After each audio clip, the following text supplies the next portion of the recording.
मेरा नाम राजीव है। बचपन से लेकर जवानी तक का सफ़र बड़ा ही कठिन रहा था, क्योंकि जो बच्चे माता पिता के बिना अपनी ज़िंदगी गुजारते हैं, उनकी ज़िंदगी बड़ी मुश्किल गुजरने लगती है। हर बच्चे के लिए उसके माँ बाप का साया ज़रूर होना चाहिए। जी हाँ, मेरे माँ बाप मुझे बचपन में ही छोड़कर चले गए थे। मेरा इस दुनिया में मेरे बड़े भाई के अलावा कोई भी नहीं था। पहले तो मैं अपने चाचा चाची के साथ रहता था। चाची मुझे बहुत परेशान करती थी, क्योंकि मैं 7 साल का था। जब मेरे माँ बाप जिंदा थे, मैं उनके साथ बड़ी शरारत करता था। उन्होंने कभी मुझे डांट तक न लगाई थी। मेरी शरारतों पर मैं जो करता था वो मुझे करने दिया करते थे। वो मुझसे बहुत प्यार करते थे। उस समय मेरे बड़े भाई की उम्र 17 साल थी। हम दोनों भाइयों की उम्र में पूरे 10 साल का फ़र्क था। भैया के जन्म के बाद काफ़ी समय तक मम्मी पापा ने दूसरी औलाद का इंतज़ार किया था, मगर फिर उन्होंने उम्मीद छोड़ दी थी, क्योंकि काफ़ी साल बीत चुके थे। लेकिन मेरे भैया जब 10 साल के हुए तो मेरी मम्मी को ये खुशी दोबारा मिली थी कि वो माँ बनने वाली हैं। मेरे बड़े भाई शुरू से ही बहुत समझदार थे। फिर एक दिन एक एक करके मेरे माँ बाप इस दुनिया को छोड़कर चले गए। पहले पापा की मौत हो गई थी, क्योंकि पापा को एक बड़ी बीमारी थी। फिर उसके बाद मम्मी की भी मौत हो गई, क्योंकि पापा के मरने के बाद मम्मी ने अब पापा की मौत का सदमा अपने दिल से जो लगा लिया था। मेरा बचपन उसी दिन के बाद से ख़त्म होने लगा था। मैं अपने माँ बाप को बहुत याद करता था। हमारा बहुत बड़ा घर था। चाचा चाची हमारे साथ ही रहते थे। मम्मी के मरने से पहले चाचा को हम दोनों भाइयों की जिम्मेदारी सौंप दी थी। उस समय तो उन्होंने मम्मी को तसल्ली दी थी कि वो उनके दोनों बच्चों का बहुत ख्याल रखेंगे, मगर ऐसा कुछ नहीं हो सका था। भैया कॉलेज जाते थे, जबकि मैं स्कूल जाता था। लेकिन मैं अपने आप को बहुत अकेला महसूस करता था। मुझे ऐसा लगता था जैसे मम्मी पापा के अलावा मेरा इस दुनिया में और कोई नहीं है। 1-2 साल और इसी तरह से गुजर गए थे। चाचा चाची हम दोनों भाइयों को हमारे हाल पर छोड़कर दूसरे घर में शिफ्ट हो गए थे। चाची को लगता था कि वो हम दोनों भाइयों की परवरिश अपने पति की कमाई पर कर रही हैं, इसलिए उन्होंने चाचा से हमारा किनारा करवा दिया था। चाचा को एहसास हुआ था कि अब हम दोनों भाई अकेले रह गए हैं, इसलिए उन्होंने भैया की कम उम्र में ही शादी करवा दी थी। उनको लगता था कि इस घर में हमारा ख्याल रखने वाली कोई औरत आ जाएगी। इस तरह भैया की शादी 18 साल की उम्र में हो गई। मेरी भाभी की उम्र भी इतनी ही थी। वो गरीब फैमिली से थी, मगर बड़ी ही चालाक थी।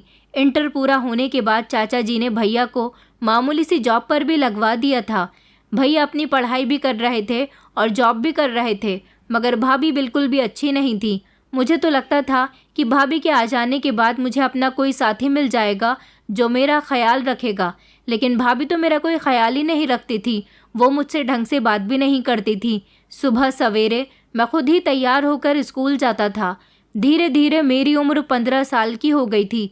मैं अपनी भाभी का दिल जीतने की कोशिश करता था, मगर भाभी कभी मुझे मुंह लगाती ही नहीं थी। जिस दिन से भैया की शादी हुई थी, वो मुझे पूरी तरह से भूल गए थे। जब तक चाचा चाची थे, तब तक तो वो मेरा थोड़ा बहुत ध्यान भी रख लिया करते थे, लेकिन अब तो उन्हें यही नहीं पता होता था कि उनका भाई कहाँ है, कैसा है और क्या कर रहा है, और उसकी ज़िंदगी में आजकल क्या क्या चल रहा है। उन्हें किसी बात से कोई मतलब नहीं था। कम उम्र में उनकी शादी होने की वजह से वो अपनी पत्नी के दीवाने हो गए थे।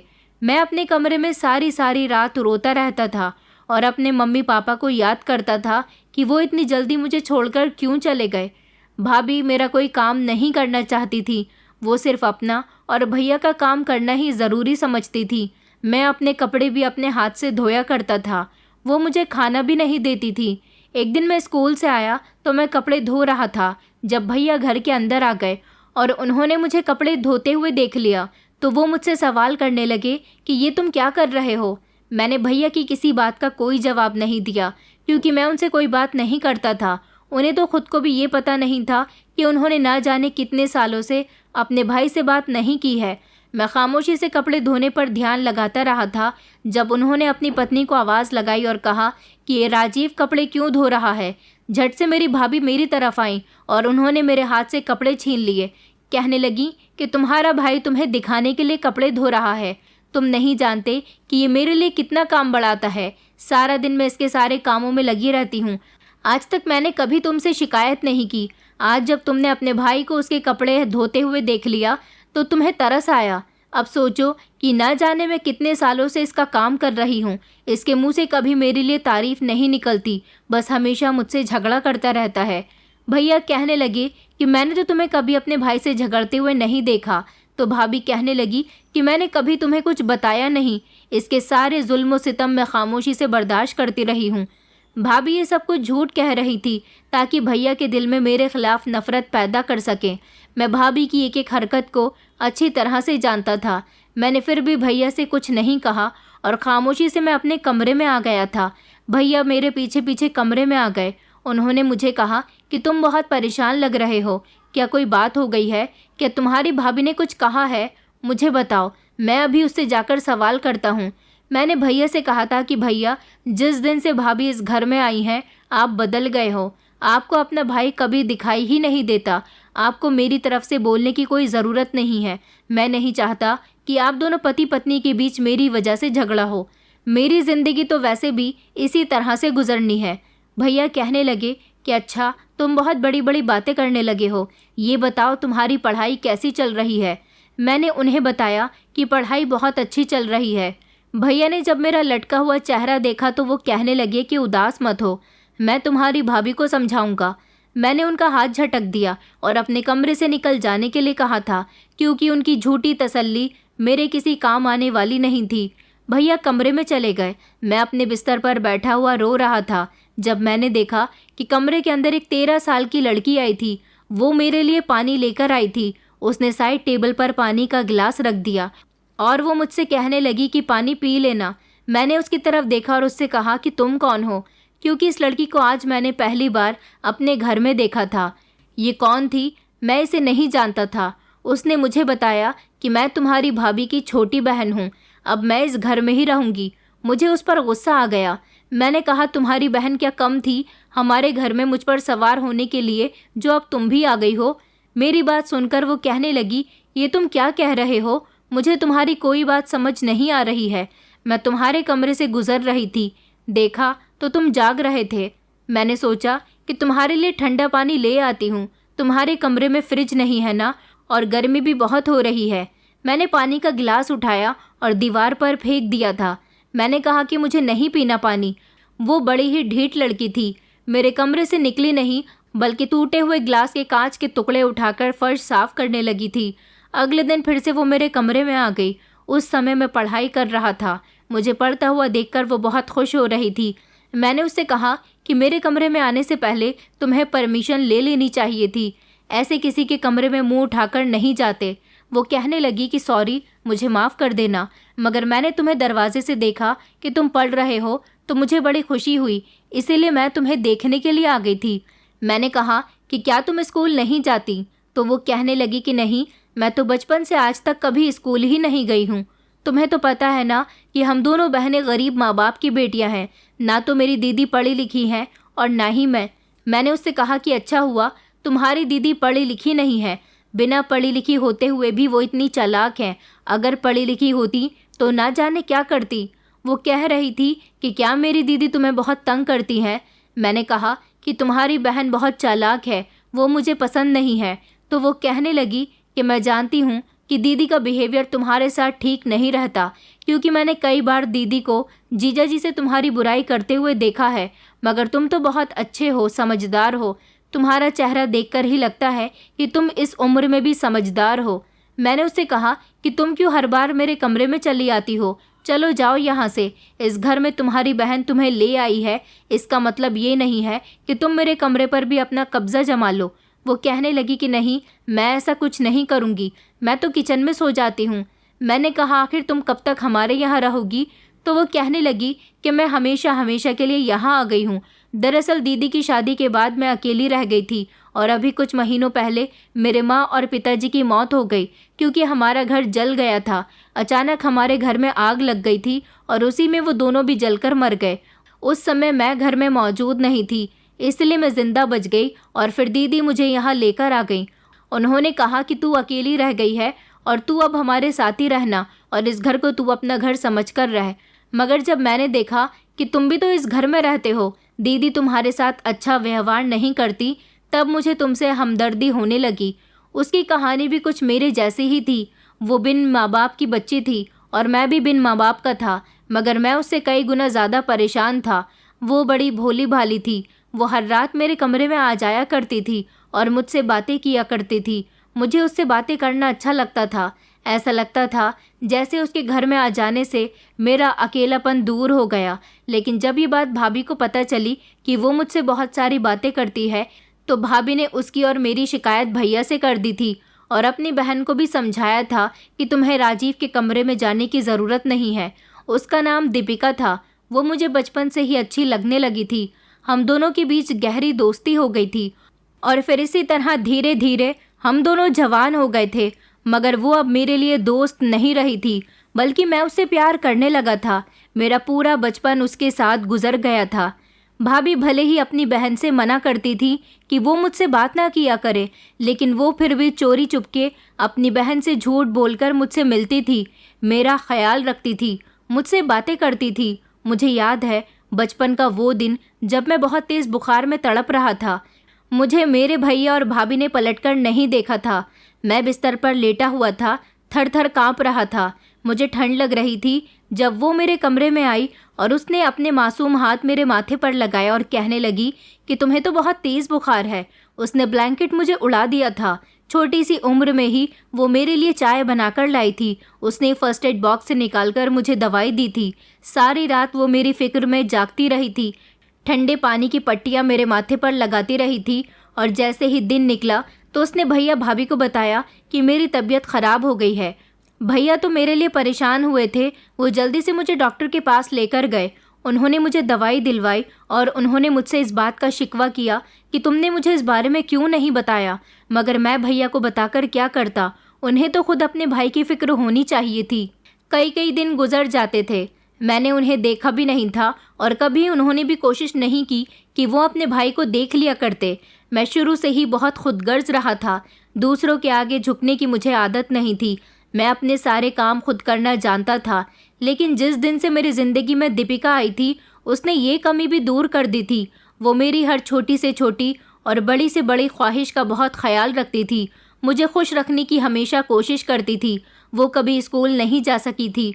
उसे पढ़ने लिखने का बहुत शौक़ था, मगर जब वो रात को मेरे कमरे में आती थी तो मैं उसे पढ़ाया करता था।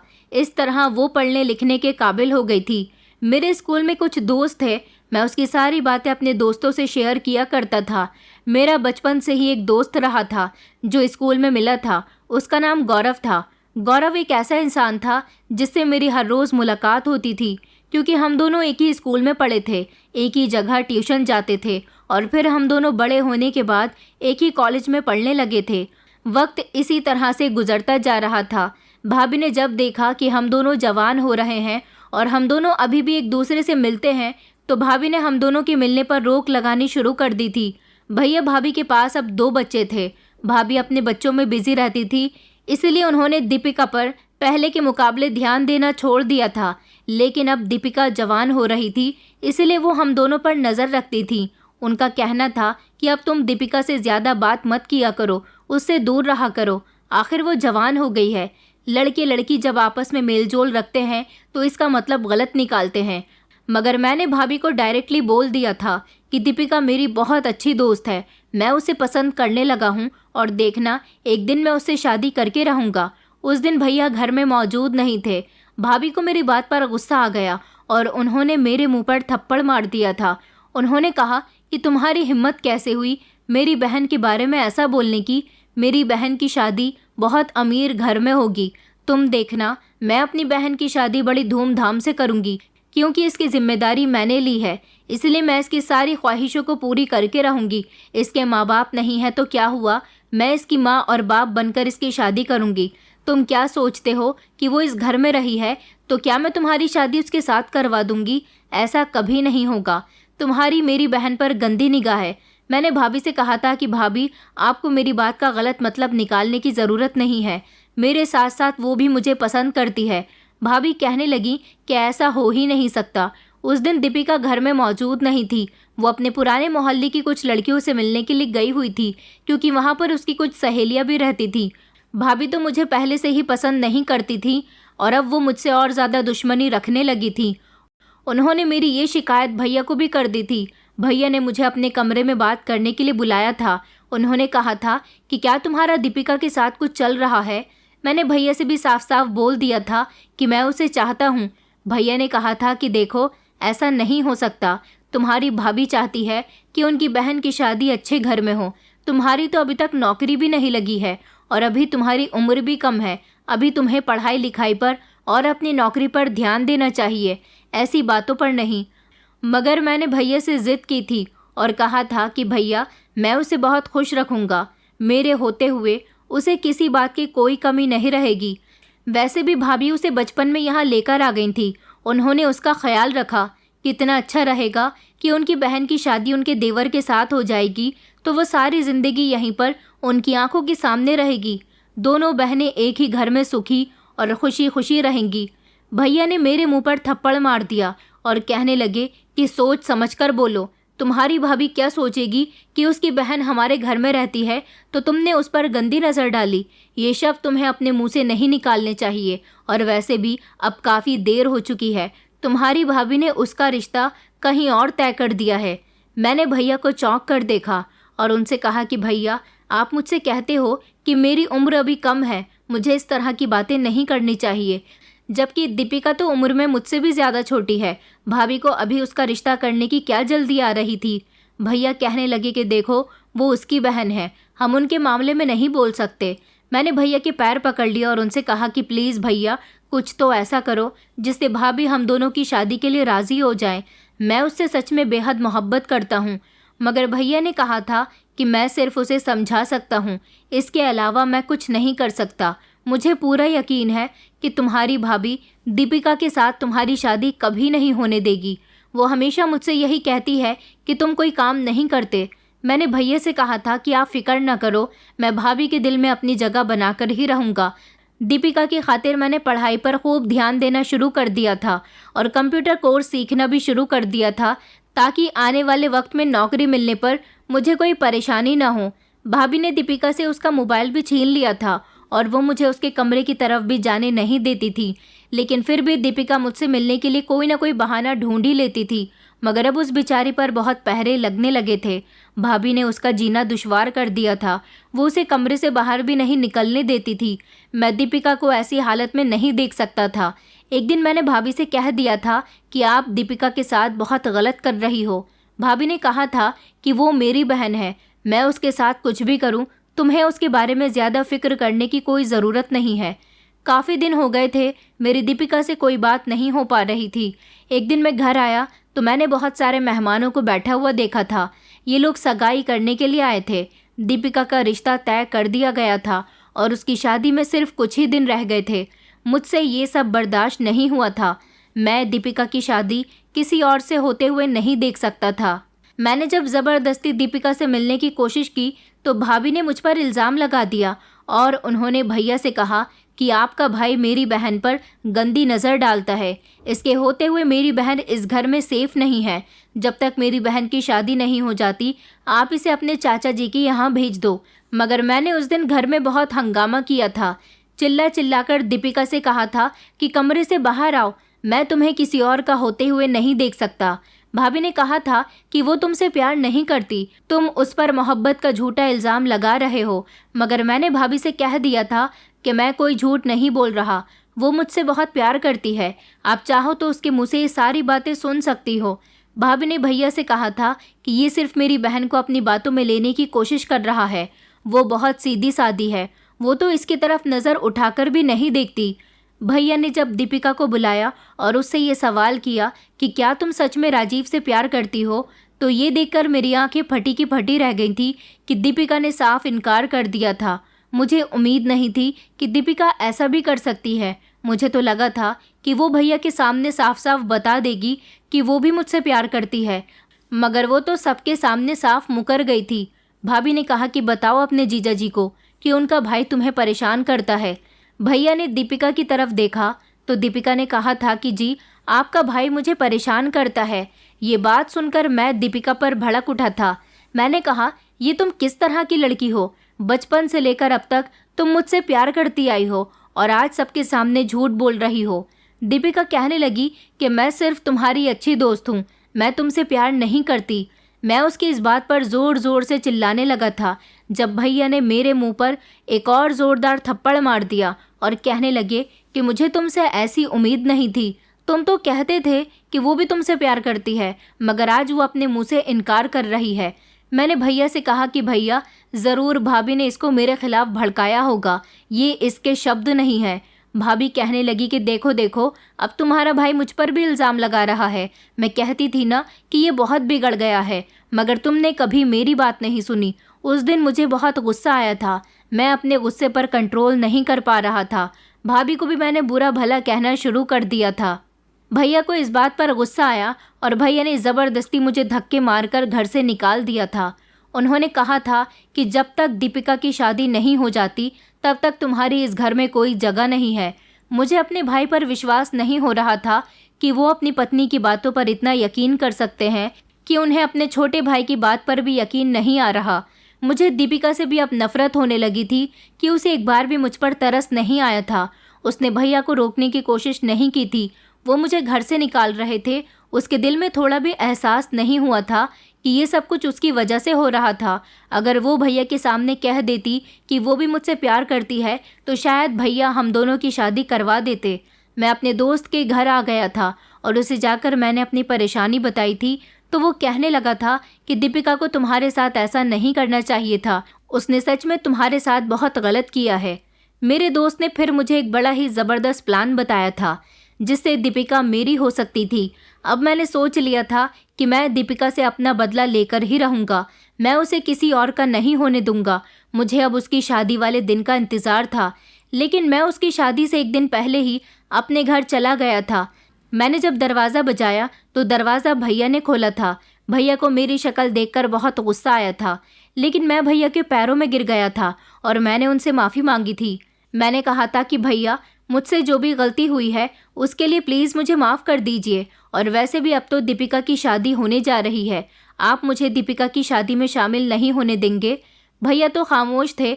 इतने में ही भाभी आ गई और उन्होंने भैया से कहा कि निकाल दो इस लड़के को यहाँ से। जब तक मेरी बहन की शादी नहीं हो जाती तब तक इसे यहाँ आने की कोई ज़रूरत नहीं है। मैंने भाभी से भी माफ़ी मांगी थी और भाभी से कहा था कि प्लीज़ भाभी मुझे माफ़ कर दो। दीपिका मेरी दोस्त है, मैं उसकी शादी में शामिल होना चाहता हूँ। मेरे भैया भी अकेले हैं, शादी में ढेर सारे काम होते हैं, वो अकेले क्या क्या काम करेंगे। मैं उनकी मदद करना चाहता हूँ, अपनी गलती का पश्चाताप करना चाहता हूँ। मेरी बात सुनकर भाभी के चेहरे पर मुस्कुराहट आ गई थी। उन्हें इस बात का यकीन आ गया था कि दीपिका की मोहब्बत का भूत मेरे दिमाग से उतर गया है। भैया और भाभी ने मुझे माफ़ कर दिया था। मैंने दीपिका की शादी के सारे कामों में बढ़ चढ़कर हिस्सा लिया था। मैं हर काम को खुद ही कर रहा था। मैंने देखा था कि दीपिका की आंखों में मेरे लिए मोहब्बत थी, उसकी आंखों में आंसू भी थे। वो मुझसे कोई बात नहीं कर रही थी, बस ऐसे रिएक्ट कर रही थी जैसे वो इस शादी से बहुत खुश है। मैंने भी किसी को कोई शक नहीं होने दिया था। आखिरकार मैं अपने एक दोस्त के साथ प्लान बनाकर आया था जिसमें मुझे कामयाब होना था। दीपिका की शादी का दिन आ गया था। उसकी बारात आने में 2 घंटे रह गए थे जब भैया ने मुझे ये काम सौंपा था कि तुम्हें दीपिका को पार्लर से पिक कर लेना है और उसे लेकर मैरिज हॉल पहुंच जाना है। मैंने भैया से कहा था कि जी भैया, ऐसा ही होगा। मैं उसको लेने के लिए पार्लर चला गया था। वो दुल्हन बनकर बहुत सुंदर लग रही थी, मगर उसके चेहरे पर बिल्कुल भी मुस्कुराहट नहीं थी। मैंने उससे कोई बात नहीं की। उसे गाड़ी में बैठने का इशारा किया तो वो मेरे साथ बैठ गई और सारे रास्ते उसने मुझसे कोई बात नहीं की थी। थोड़ी दूरी पर जाकर मैंने गाड़ी रोक ली थी और उससे कहा था कि तुम बहुत खुश होगी ना अपनी इस शादी से। मुझे भी खुशी हो रही है कि आज तुम किसी और की पत्नी बनने जा रही हो। वैसे तुमने मेरे साथ बहुत अच्छा खेल खेला। दीपिका कहने लगी कि तुम्हारा क्या मतलब है, अचानक से तुम मेरी शादी से इतने खुश कैसे हो गए। मैंने कहा, मैं मजबूर हूँ खुश होने पर। आखिरकार तुम मेरी बचपन की दोस्त हो। तुम्हारी शादी में शामिल होना चाहता था, इसलिए भैया भाभी से माफ़ी मांगनी पड़ गई। मेरी बात सुनकर दीपिका फूट फूट कर रोने लगी थी। मैंने कहा, अब तुम्हारे रोने का कोई फ़ायदा नहीं है। मैंने पानी की बोतल उठाई और उसे पीने के लिए दी। दीपिका पानी नहीं पी रही थी।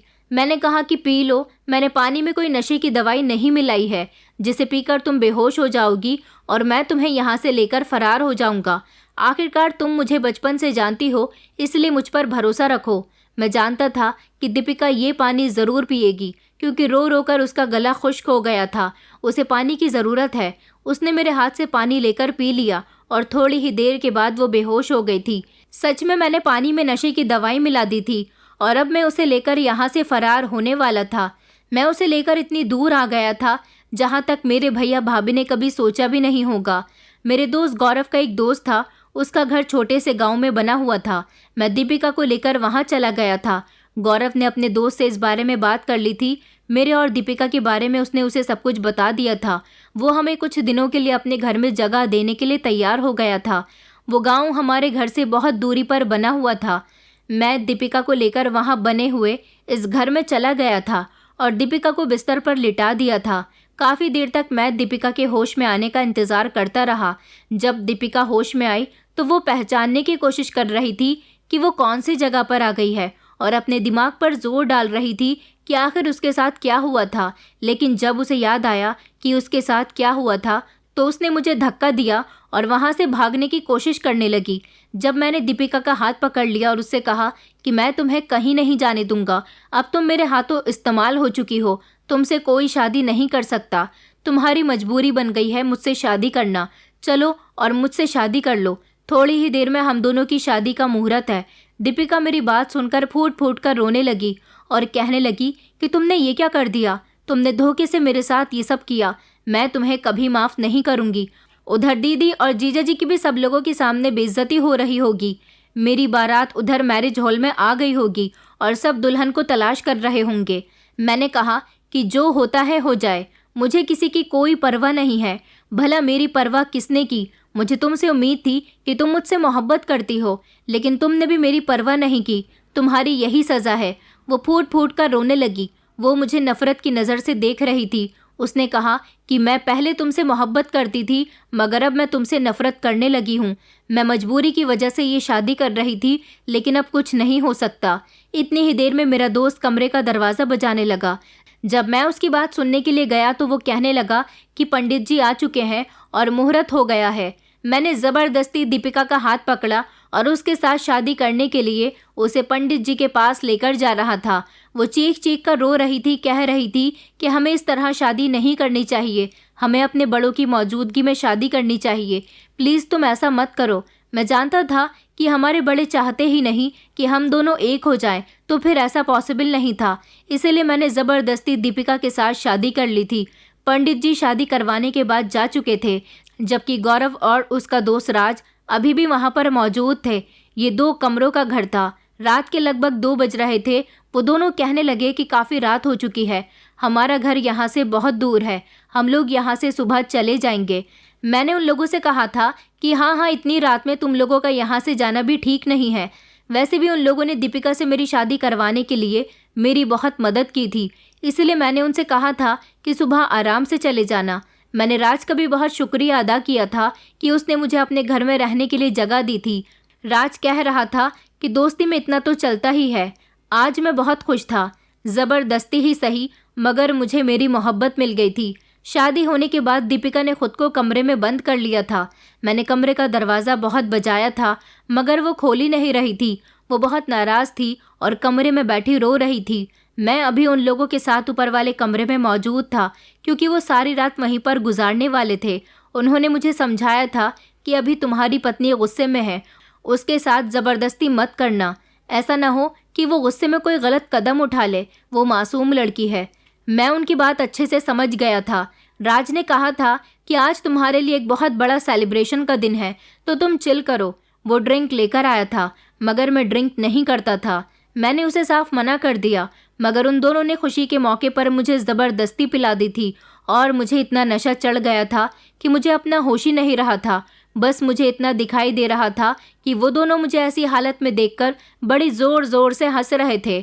थोड़ी देर गुजरी थी कि मैं अपनी दोनों आंखें बंद करके नशे की हालत में गहरी नींद में सो चुका था, लेकिन जब सुबह मेरी आंख खुली तो मैं बहुत घबरा गया। मैंने चारों तरफ देखा, मगर गौरव और राज मुझे कहीं भी दिखाई नहीं दे रहे थे। फिर अचानक मुझे दीपिका का ख्याल आया। मैं भागते हुए नीचे वाले पोर्शन में गया। मैंने देखा कि कमरे का दरवाज़ा खुला हुआ था। मैं जैसे ही कमरे के अंदर गया तो ये देखकर मेरे होश उड़ गए थे कि दीपिका वहाँ पर मौजूद नहीं थी और ना ही वो दोनों वहाँ पर मौजूद थे। दीपिका कहाँ चली गई थी? मैं घर से बाहर निकला तो ये देखा कि दरवाजे पर ही 2 लंबे चौड़े मर्द खड़े हुए थे। उन्होंने मुझसे कहा कि तुम कौन हो लड़के? तुम्हारा वक्त पूरा हो गया, अब तुम यहाँ से जा सकते हो। मैंने चौंक कर उन्हें देखा और कहा कि तुम लोग कैसी बातें कर रहे हो? किस तरह का वक्त, और मैं कहाँ जाऊँ? ये मेरे दोस्त का घर है, मैं यहाँ पर 10-15 दिन रुकने के लिए आया हूँ। उन्होंने कहा कि तुम्हारे दोस्त का घर नहीं है, बल्कि ये हमारे गांव का एक ऐसा घर है जहाँ पर मुसाफिर लोग रात गुजारने के लिए आते हैं, बल्कि इस घर को किराए पर लेते हैं। मैंने कहा मगर मैंने इसे किराए पर नहीं लिया था, ये सच में मेरे एक दोस्त का घर है। तो उन्होंने कहा कि ज़्यादा होशियारी दिखाने की कोई ज़रूरत नहीं है लड़के, तुम्हारे दोस्त यहाँ से जा चुके हैं और उन्होंने पूरी रात की कीमत भी हमें दे दी है, अब तुम यहाँ से जा सकते हो। मैंने कहा मगर मेरे दोस्त कहाँ चले गए? मैं तो अपनी पत्नी को भी यहाँ लेकर आया था। उन्होंने कहा हम ये तो नहीं जानते, मगर तुम्हारे दोस्तों ने कल रात यहाँ आकर कहा था कि वो रास्ता भटक गए हैं, रात गुजारने के लिए उन्हें ये घर चाहिए, वो इसकी कीमत देने के लिए तैयार हैं। सुबह वो लोग ये घर खाली कर देंगे। तुम्हारे दोस्त तो जा चुके हैं, तो तुम अब यहाँ क्या कर रहे हो? मैंने उनसे चिल्ला चिल्ला कर कहा था कि आखिर ये सब क्या हो रहा है? मैं कुछ नहीं जानता, सिर्फ मुझे इतना बता दो कि मेरी पत्नी कहाँ है। वो लोग कहने लगे कि हम तुम्हारी पत्नी को नहीं जानते। कौन सी पत्नी, कैसी पत्नी? मैं तो ये बात सुनकर पागल हो गया था। मैंने पूरे गांव में दीपिका को तलाश करने की कोशिश कर ली थी। मुझे रह रहकर गौरव और राज पर गुस्सा आ रहा था कि ये लोग मुझे छोड़कर कहाँ चले गए थे। मैंने उन दोनों का नंबर भी ट्राई किया था, मगर उन दोनों का नंबर स्विच ऑफ जा रहा था और ना ही मुझे दीपिका का कुछ पता चल पा रहा था। 2 दिन तक मैं दीपिका को पूरे गांव में ढूंढता रहा था। वो लोग मेरी गाड़ी भी ले गए थे। मैं बुरी तरह से फंसकर रह गया था। मेरे पास पैसे भी नहीं थे क्योंकि वो लोग मेरा वॉलेट भी लेकर जा चुके थे। उन लोगों ने मेरे साथ बहुत बड़ा धोखा किया था। मुझे सबसे ज़्यादा फिक्र दीपिका की हो रही थी। फिर मैं जैसे तैसे अपने शहर पहुंच गया था। वहां जाने के बाद मुझे अपना घर याद आया था। मुझे लगा कहीं दीपिका घर वापस तो नहीं चली गई, मगर मेरे घर जाने की हिम्मत नहीं हो रही थी क्योंकि दीपिका को मैं अपने साथ लेकर गया था। अब मैं उन्हें क्या बताता कि दीपिका को मैं कहाँ छोड़ आया था? मेरी कुछ समझ नहीं आ रहा था। मैं फिर भी हिम्मत करके अपने घर चला गया था, लेकिन जब मैं वहां गया तो पता चला कि मेरे घर के सब लोग अस्पताल गए हुए हैं। आखिर अस्पताल में कौन था? पड़ोसी ने मुझे अस्पताल के बारे में बता दिया था। मैं इस समय अस्पताल चला गया था जब मुझे वहां जाकर पता चला कि अस्पताल में कोई और नहीं बल्कि दीपिका एडमिट है। वहां पर भैया और भाभी भी मौजूद थे। उन लोगों ने मुझे देख लिया था। भैया मेरे करीब आए। भैया ने मेरा गिरेबान पकड़ लिया और कहने लगे कि तुम कहाँ चले गए थे दीपिका को लेकर, और तुमने उसके साथ ये क्या किया है? मैंने कहा भैया मैंने दीपिका के साथ कुछ भी नहीं किया, ये सब कुछ मेरे दोस्तों ने किया है। भैया कहने लगे कि पुलिस तुम्हारे पीछे लगी हुई है, अभी थोड़ी ही देर में यहाँ पुलिस आती ही होगी, क्योंकि उसी दिन तुम्हारी भाभी ने पुलिस में तुम्हारे खिलाफ रिपोर्ट दर्ज करवा दी थी। भैया की बात सुनकर तो मेरे पैरों तले से ज़मीन निकल गई थी। भाभी बार बार रो रो कर कह रही थी कि तुम आरोपी हो, तुमने मेरी बहन को मारने की कोशिश की है, लेकिन ऐसा कुछ भी नहीं था। पिछले 2 दिन से दीपिका अस्पताल में एडमिट थी। डॉक्टर उसके होश में आने का इंतज़ार कर रहे थे। पुलिस भी आ गई थी और पुलिस ने मुझे अरेस्ट कर लिया था, लेकिन पुलिस का कहना था कि जब तक वो दीपिका का बयान नहीं ले लेते तब तक वो मुझे नहीं छोड़ सकते थे। मैं जानता था कि दीपिका पुलिस को सब कुछ सच सच बता देगी और वो ये भी समझेगी कि मैंने ही उसके साथ ये सब किया है। मैंने जो दीपिका के साथ किया था उसकी सज़ा अब मुझे मिलने वाली थी। मेरे भैया भाभी मुझे बहुत बुरा समझ रहे थे। पुलिस मुझे अपने साथ अरेस्ट करके ले गई थी। मुझे दीपिका से शादी करने पर कोई पछतावा नहीं था। मुझे तो सिर्फ अपने दोस्तों पर गुस्सा आ रहा था जो असल मुजरिम थे। मैं भगवान से दीपिका की सलामती की दुआ मांग रहा था। मैंने पुलिस को अपने दोनों दोस्तों के बारे में भी बता दिया था। पुलिस उन दोनों को भी तलाश कर रही थी। मैं लगभग 2 दिन तक और जेल में रहा था जब अचानक पुलिस का एक ऑफिसर आया और उसने मुझे रिहा करने के लिए बोला था। मुझे जाने दिया गया था क्योंकि भैया मुझे लेने के लिए आए थे। दीपिका भी पुलिस को अपना बयान दे चुकी थी। मुझे पता चला कि दीपिका ने पुलिस को यही बताया है कि उसकी इज्जत मैंने ख़राब नहीं की, बल्कि उसकी इज्जत ख़राब करने वाले मेरे दोनों दोस्त थे। ये सुनकर मेरे तन बदन में आग लग गई थी कि उन दोनों ने मेरी दोस्ती का फ़ायदा उठाया था और मेरी ही पत्नी के साथ गलत किया था। दरअसल उस रात उन दोनों ने ये सब कुछ प्लानिंग के मुताबिक किया था। जब मैं गौरव से मिलने के लिए गया था और उसे मैंने दीपिका के बारे में सब कुछ बताया था, तो उसने मुझे एडवाइस दी थी कि तुम दीपिका से धोखे से शादी कर लो और उसे भगाकर मेरे दोस्त के गांव वाले घर में ले जाना। वहां पर तुम कुछ दिन रहना, वहां तुम्हें कोई ढूंढ नहीं सकेगा। मैं उसकी बातों में आ गया था, जबकि वो घर उसके दोस्त का नहीं था। उन लोगों ने वो घर एक रात के लिए किराए पर लिया था, क्योंकि उस गांव के लोग उस घर को मुसाफिरों के ठहरने के लिए उन्हें रेंट पर दे दिया करते थे। ये लोग मुझे झूठ बोलकर वहां तक ले गए थे और वहां ले जाने के बाद इन्होंने जानबूझकर मुझे शराब पिलाई थी ताकि मैं अपने होश में न रहूं और ये दोनों मेरी पत्नी के साथ गलत कर सकें। मेरे बेहोश हो जाने के बाद वो दोनों मेरी पत्नी के साथ ज़बरदस्ती करने लगे थे। उन्होंने उसकी इज्जत खराब की थी और सारी रात उसे बहुत बुरी तरह से मारा था। दीपिका बार बार उनसे कह रही थी कि राजीव कहाँ है, मगर उन दोनों ने उसे सच्चाई बता दी थी कि हम उसे झूठ बोलकर यहाँ तक लेकर आए हैं और तुम्हारी उसके साथ ज़बरदस्ती शादी इसीलिए करवाई है ताकि सारा इल्ज़ाम उस पर आ सके। वो ऊपर बेहोश पड़ा हुआ है। उन्होंने दीपिका की हालत इतनी ख़राब कर दी थी कि वो बेहोश हो गई थी। फिर वो दोनों मेरी ही गाड़ी से उसको हमारे शहर छोड़ आए थे। वहाँ वो सड़क पर बेहोश पड़ी हुई थी जब लोगों ने उसे अस्पताल में भर्ती कर दिया था। अस्पताल में जब दीपिका को होश आया और उससे उसके घर वालों की इन्फॉर्मेशन पूछी गई थी तो उसने भैया का नंबर दे दिया था। उन दोनों को लगा था कि दीपिका सारी रात वहाँ पड़े पड़े मर जाएगी, मगर ऐसा नहीं हुआ था, वो बच गई थी। इस तरह भैया तक खबर पहुंच गई थी और सब लोग अस्पताल में थे। लेकिन इतना सब बताने के बाद दीपिका की कंडीशन बहुत ख़राब हो गई थी। अस्पताल वालों ने कहा कि ये पुलिस केस है। दीपिका ने मुझ पर किसी तरह का कोई इल्ज़ाम नहीं लगाया था। यही वजह थी कि पुलिस ने मुझे रिहा कर दिया था। मैं दीपिका के पास अस्पताल चला गया था। भैया भाभी मुझसे बहुत नाराज़ थे, लेकिन दीपिका ने भैया को बता दिया था कि वो मुझे बचपन से ही बहुत प्यार करती है। उसके साथ ये कुछ भी हुआ वो एक हादसा था, मगर वो मुझसे सच्चा प्यार करती है। और उस दिन उसे झूठ बोलने पर भाभी ने ही फोर्स किया था। भाभी ने उसे डरा दिया था कि अगर उसने भैया के सामने बोल दिया कि वो मुझसे प्यार करती है तो वो अपनी चालाकी से अपने देवर को उसके भाई से इतना दूर कर देगी कि कभी वो इस घर में नहीं आ सकेगा। वो भैया के दिल में मेरे खिलाफ इतना जहर भर देना चाहती थी कि भैया मुझसे नफरत करने लगेंगे। दीपिका इस सब में बहुत डर गई थी और उसने यही सोचा था कि पहले ही मैं माँ बाप का प्यार ना मिलने की वजह से बहुत गुस्से में रहने लगा था। मैंने बहुत अकेलापन सहा है, मगर अब वो नहीं चाहती थी कि मैं अकेलापन सहूँ, इसलिए वो भाभी की बातों में आ गई थी और उसने भैया के सामने ये सब कुछ बोल दिया था। मगर अब बात काफ़ी हद तक बढ़ गई थी। अब वो मेरी पत्नी थी। मैंने उससे माफ़ी मांगी थी। मैंने उसके साथ जो भी किया था उसने मुझे माफ़ कर दिया था। भैया को भाभी पर बहुत गुस्सा आया था, मगर भाभी शर्मिंदा हो रही थी। भाभी ने भी अपने किए की माफ़ी मांग ली थी और इस तरह हम दोनों के रिश्ते पर वो दोनों तैयार हो गए थे। पुलिस ने राज और गौरव को भी पकड़ लिया था। उन दोनों को बहुत कड़ी सज़ा हुई थी और हम दोनों की मोहब्बत जीत गई थी, मगर मेरी पत्नी ने बहुत कुछ सहा था। मैं आज भी शर्मिंदा हूँ कि मेरी पत्नी उस रात ना जाने कितनी तकलीफ़ से गुजरी होगी। उसने मदद के लिए मुझे पुकारा होगा, मगर मैं तो नशे में धुत था। मुझे अपना कुछ होश ही नहीं था। काफ़ी दिनों तक दीपिका अस्पताल में रही थी। मैंने उसका बहुत ख्याल रखा था। भैया काफ़ी दिन तक भाभी से नाराज़ रहे थे, लेकिन भाभी ने जब भैया से माफ़ी मांगी तो उन्होंने उन्हें माफ़ कर दिया था। और मैंने जब दीपिका का बहुत ख्याल रखा तो भाभी को भी ये रियलाइज़ हो गया था कि उनकी बहन का मुझसे ज़्यादा कोई ख्याल नहीं रख सकता। मगर दीपिका की शादी वाले दिन मैंने उसको भगाकर बहुत बड़ी गलती कर दी थी, क्योंकि भैया की सब लोगों के सामने बहुत बेइज्जती हुई थी। मैंने अपनी सारी गलतियों के लिए भैया से माफ़ी मांग ली थी और फिर धीरे धीरे सब कुछ ठीक होता चला गया। मुझे नहीं पता था कि मेरे सच्चे दोस्त ही मेरी पीठ में छुरा घोंप सकते हैं, मेरी मजबूरी का फ़ायदा उठा सकते हैं। वो मेरी कोई मदद नहीं कर रहे थे, बल्कि अपना फ़ायदा देख रहे थे।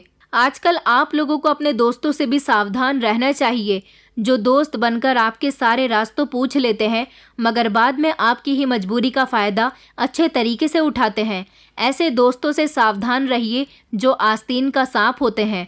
दोस्तों, उम्मीद करती हूँ आपको हमारी कहानी पसंद आई होगी।